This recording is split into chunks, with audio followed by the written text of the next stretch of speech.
In this video, I'll be showing you how to fix Instagram Reels not sending. It's a very simple method, so if you find this video helpful, be sure to drop a like and subscribe. Now, this could be because of a few reasons, but it's very easy to go ahead and fix this regardless of whatever you're using Instagram on. So firstly, whether you're on Android or iPhone, swipe down on the top right, it's going to show you a control panel.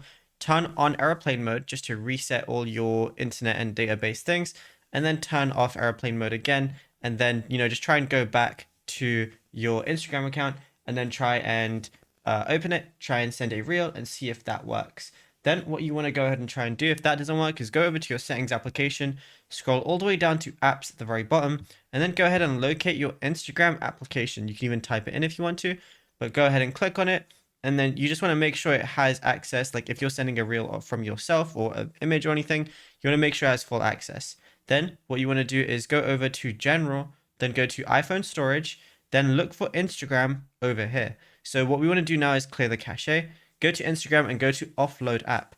This frees up storage used by the app, but keeps its documents and data safe. So then once you offload it, then you try and open it again, everything should be working fine. And yeah, it's as simple as that. Now, if you found this video helpful, be sure to drop a like and subscribe. And also be sure to check out all our other tutorials that we've been posting on the channel as well, because there is a lot to go through and you might find something you didn't know about yet.